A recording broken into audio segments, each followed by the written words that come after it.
বৰপেটা নগাঁৱত ভয়ংকৰ পথ দুৰ্ঘটনা। বৰপেটা নগাঁৱত মেজিক বাহনে মহতিয়াই লৈ যায় দুচকীয়া বাহনক। ফলত দুৰ্ঘটনাত থিতাতে নিহত হয় বাইক আৰোহী। এই ভয়ংকৰ দুৰ্ঘটনাটো সংঘটিত কৰিয়ে পলায়ন কৰে মেজিক বাহন চালকজন। ঘটনা সন্দৰ্ভত বৰপেটা আৰক্ষীক খবৰ কৰা হয় যদিও প্ৰায় 2 ঘণ্টা সময়ৰ পিছত বৰপেটা সদৰ আৰক্ষী আহি ঘটনাস্থলীত উপস্থিত হয়। ইফালে দুৰ্ঘটনা নিহত বাইক আৰোহীজন কমল ভক্ত বুলি জানিব পৰা গৈছে। মৃত 48 বছৰীয়া কমল ভক্ত নামৰ বাইক আৰোহীজনৰ মৃত্যুদেহ প্ৰায় 1.5 ঘণ্টা ৰাস্তাৰ মাজতে পৰি ৰয়।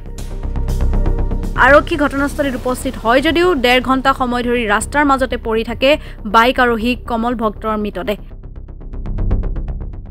নিহত বাইক আৰোহীজনৰ ঘৰ নলবাৰী বামুণ আঙাৰদী। জানিব পৰা মতে বাইক আৰোহী কমল ভক্ত নলবাৰীৰ পৰা হাউলিমুখে যাত্ৰা কৰিছিল।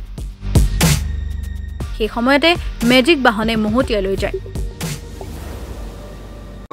ঘটনাটো ৰাতিপুৱা আহি 7টামান বজাত ঘৰত কাম বন কৰি গা পা ধুই ইয়াত হাউলিত মানে কাজ আছিল, কাজৰ কাৰণে ওলাই আহিছিল। পিছে ওলাই অহাৰ পিছত মানে কি সিটো বিৰাট জোৰত গাড়ী চলোৱা মানে ৰেকৰ্ডে নাই, মানুহখিনি জানেই। একদম নগাঁৱৰ পৰা আৰম্ভ কৰি বৰপেটালৈকে হাউলিকলৈকে মানুহে জানে তাক। মানে সি গাড়ীখন চলে আহি আছে, এতিয়া হয় কিবা সেই এক্সিডেণ্ট কৰিছে আৰু সেইটো ক'ব নোৱাৰো দিয়কচোন। ময়ো মানে মেজিক বুলি শুনা পাইছো, কিন্তু এতে এক্সিডেণ্ট কৰি পিছত খবৰ পালো যে ডেড হৈ গ'ল। নাম কি আছে? নাম কমল ভট্ট। বয়স কিমান আছে? বয়স ধৰক 50 নাই, 46 মান হৈছে, 46 47। ঘৰ বামুণ আংৰাদি। তাৰ কি বাইক আছে? তাৰ গ্লেমাৰ। আপোনালোকৰ কি সন্দেহ হয়, কোনবাই খুন্দাইছে না কি? এটা সন্দেহ মানে কি গাড়ীয়ে খুন্দাইছে আৰু মেইন ৰাস্তাত ফ্ৰী ৰাস্তা তাত মানে এনেকুৱা হ'ব বুলি ভাবা নাইতো, গাড়ীয়ে খুন্দাই পেলাই গুচি গৈছে আৰু গাড়ীখন। গম পাইছে না কি গাড়ীয়ে খুন্দাইছে? সেইটো মেজিক বুলি কৈছে ইয়াৰে সমাজ, ইয়াৰে ৰাইজে মেজিক বুলিয়ে কৈ আছে। স্থানীয় লোকে মেজিক বুলিয়ে কৈছে, ধান কটা মানুহ বিলাকে। কিন্তু মেজিকটো ধৰিব পাৰিছে? মেজিকটো ধৰিব পৰা নাই। ঘটনাস্থলীত আৰক্ষী আহি উপস্থিত হৈছিল? আৰক্ষী এতিয়া আহিছে, বহুত দেৰি কৰি এতিয়া আহি উপস্থিত হৈছে। ডেড বডিটো কিমান সময় ধৰি পৰি আছে? ডেড বডিটো ইয়াতে ধৰক 1.5 ঘণ্টাৰ কম হোৱা নাই। আৰক্ষীয়ে কোনো ব্যৱস্থা লোৱা নাই? আৰক্ষী বৰ্তমান ব্যৱস্থা লোৱা নাই, আহি চাইছে সিহঁতে, গাড়ী চাড়ী অহা নাই। ডেড বডিটো ৰাস্তাতে।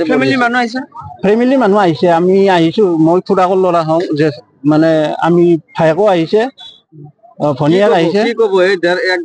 এতিয়া আমি ন্যায় বিচাৰিছো আৰু পুলিচ প্ৰশাসনে যদি ন্যায় কৰি গাড়ীখন উলিয়াই দিয়ে তেতিয়া অলপ সুখী হ'ম আৰু আমি। 2.5 ঘণ্টা ধৰি যে পৰি আছে এতিয়া আৰু কি ক'ম আৰু প্ৰশাসনেও অলপ এডভান্স কৰিলে ভাল, এডভান্স নকৰে আজিকালিতো আৰু জানেই। মানে প্ৰশাসন ফেমিলিৰ অৱস্থা একদম সংকটজনক। 2জনী ছোৱালী, সৰু ছোৱালী 2জনী আছে, মাকো বেমাৰী, মানে সিয়াৰ দাইদাকজনো বেমাৰী, মানে চলি আছে আৰু কিবা কৰি পেটে ভাতে খায়। চৰকাৰক কি আহ্বান জনাব?